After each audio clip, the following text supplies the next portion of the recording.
চায়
বিনা সেজদায় সালাত আদায় করেছিলেন আমার সেই দয়াময় কলেমা পড়লে নাকি গুনাহগার হয় এমন কথা হাদিসে পাই। বাজান সালাত করতে গেলে কি সেজদার প্রয়োজন হয় না? হয় না। কিন্তু বাক্কা বিদ্যার ওলি দেওয়ান আব্দুল রশিদ সিদ্দিকী উনি লিখেছেন বিনা সেজদায় সালাত আদায় করেছিলেন সেই দয়াময়। আমার একটু বোঝার বিষয় বাজার এটা উনি কি বুঝাইলেন? সেজদা ছাড়া যে সালাত এটা কোন সালাত, এটা কিভাবে আমরা আদায় করতে পারি?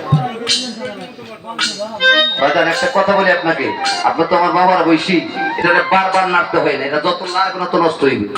একবার সেট করে বসে দাম তো বারবার মনে হইতেছে। আপনার কথা শুনবেন কেন? প্রথম আমার কি করছেন আমি বুঝি সেটা বাজার বোঝেন না। কালকেও গান গেছে, আরো 4 দিন গান আছে। আপনি ইন্ডিয়া খেলে মোরান একটু কণ্ঠ চালান, এটা একটু পেশার দিন আপনার পাওয়া ধরলাম আর কি করবো। আপনার সাথে চলবে ঠিক করে। তাহলে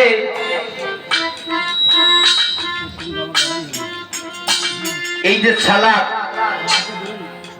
কোন সালাতে সেজদা নাই এবং বিনা সেজদায় আমার আল্লাহ যে নিজে সালাত আদায় করছেন, আল্লাহ সালাত আদায় করছেন জীবনে কেউ শুনছেন বাবা? বলছে বিনা সেজদায় সালাত আদায় করেছিলেন সেই দয়াময়। আল্লাহ কোন সালাত আদায় করছে এইটা একটু আমার জানার বিষয় বলে।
রোজা হারাম কার উপরে? আচ্ছা আচ্ছা বাজার, রোজা কি হারাম হইতে পারে? না।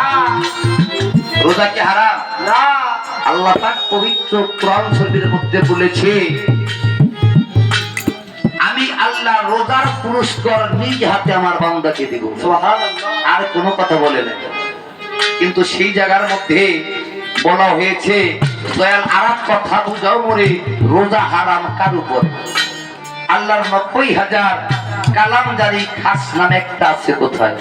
বাজার আমার একটু বোঝার বিষয়, রোজা হারাম হয় কিভাবে এবং কোন মানুষের উপরে রোজা রাখা হারাম একটু জানা দরকার আছে না? কি বলে এই রোজাটা হারাম হয় কিভাবে এবং কিভাবে রোজা রাখলে হারাম হয়, এই কথা আপনার কাছে একটু জানা।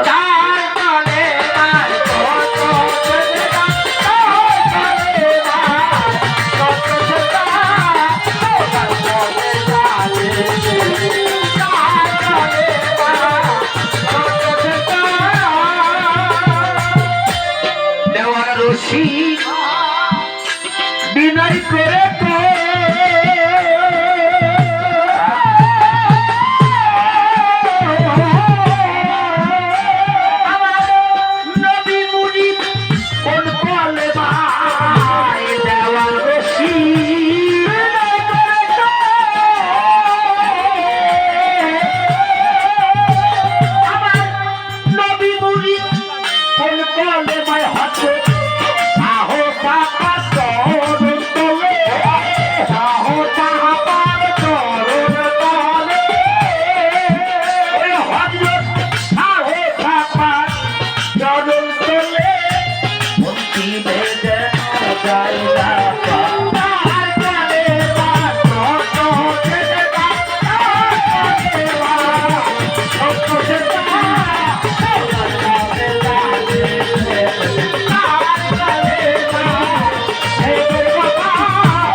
এইবার কথাটা খেয়াল করছেন?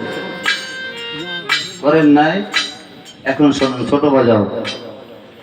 দেওয়ান রশিদ বিনয় করে কয়, আমার নবী মুরিদ কোন কলেমায়?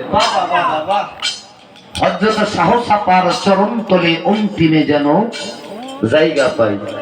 বাজার এই গোটা কুল কায়নাত আমার আল্লাহ বলেন, আউয়ালা মা খালাকাল্লাহু মিন নূরি, আমি সর্বপ্রথম সৃষ্টি করেছি মোহাম্মদী নূর। পবিত্র কোরআন শরীফের আহজাবের সূরা আহজাবের 56 নম্বর আয়াত আল্লাহ বলেন, শুধু আমি 51 লক্ষাধিক ফেরেশতা নিয়ে দয়াল নবীজি উপরে সদা সর্বদা দরুদ ভেজি। কে? আল্লাহ স্রষ্টা। আল্লাহ যার নামের উপরে দরুদ পাঠ করে, আমার একটু এই জায়গার মধ্যে বোঝার বিষয় বেশি। যেই নবীর কলেমা পড়ে, আচ্ছা এই মাখলুকাতের মধ্যে যত আমরা মানুষ সকলে কার কলেমা পড়ি? লা ইলাহা ইল্লাল্লাহু মুহাম্মাদুর রাসূলুল্লাহ। এখানে ওনার কলেমা পড়ে সবাই, কিন্তু দেওয়ান রশিদ বাজান বলছে, দেওয়ান রশিদ বিনয় করে কয়, নবী মুরিদ কোন কলেমা? উনি যে কোন কলেমায় মুরিদ হইছে বাজান, এই কলেমাটা দয়া করে আমাদের কথা বলে দিবেন। দরকার আছে না?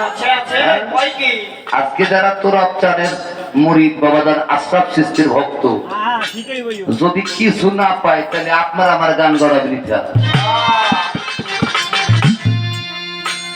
তোমার বাবাজির কাছে এই গানের মধ্যে মূল্যবান অনেক কথা, কি বলে? আর কোনো প্রশ্নের দরকার নাই, তবে একটা পুরান নতুন কথা না, পুরান কথা একটু নতুন করে আমার জানার বিষয়। এটা হলো কি, যদি কেউ জিজ্ঞাসা করে যে আপনার, যেমন আমার ইকবাল ভাই কোথায় যাইতেছেন, আমার আস্তান বাবা যান দরবারের মুখ আজকে ওরস, আমার তোরাব সৃষ্টি বাবা যান দয়াল চাঁদের বাড়ি তোরস, বলে না? আকাশের মধ্যে একটা চাঁদ ওঠে, ঠিক না? এটাকে কি বলে? এটা তো চাঁদ। আর আমার আশরাফ বাবাজি উনিও চাঁদ, তোরাব বাবাজি উনিও চাঁদ। এই চাঁদ আর ওই চাঁদ, এই দুইটার মধ্যে ব্যবধান দেখে। দয়াল চাঁদ হয় কিভাবে, এই কথাটা আপনার কাছে আমার একটু বোঝার বিষয়। আর গানের মধ্যে কথাগুলো অবশ্যই লক্ষ্য করছেন, গ্রুপে বেশি জ্বালান যাবে না বাবা। এমন গান আছে একটা গান গাইলে 10টা গান গলার গুরু, তাই না? কিন্তু অত কষ্ট দিব না আমি তাকে, কারণ বিশেষ করে আমি ওনাকে বেশি ভালোবাসি। ওনাকে একটা প্রশ্ন করলে আপনার তৃপ্তি লাগে, জবাবটা সঠিক হলে ভালো লাগে না ভাই? ভালো ভালো ভালো। আর অনেক শিল্পীরা প্রশ্ন করলে মন চায় যে আমার মতো সিনেমা দিয়ে দেবে। তো আমার বাজানের কাছে জানার বিষয়ে দয়াল চান যে আমরা বলি এইটা কিভাবে। আরেকটা গানে শুনলাম মাওলার আদেশ নির্দেশ এই দুনিয়ায় যার যেমন বাস্তবায়ন হয়, ওই মন গেছে আল্লাহর আরশ হইয়া, দেখ না চাইয়া তৌহিদের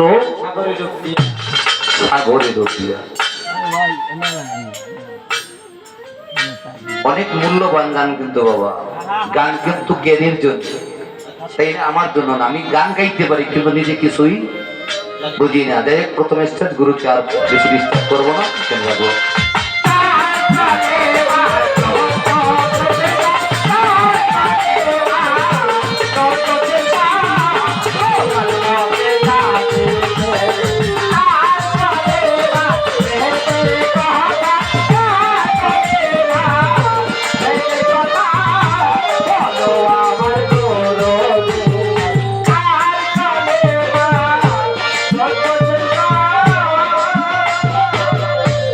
দেওয়ার রশি বিদায় করে তো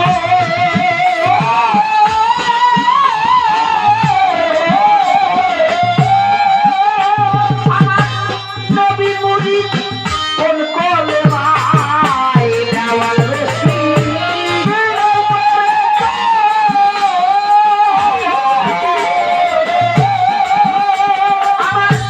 নবী মুড়ি কোন কলে ভাই হয়।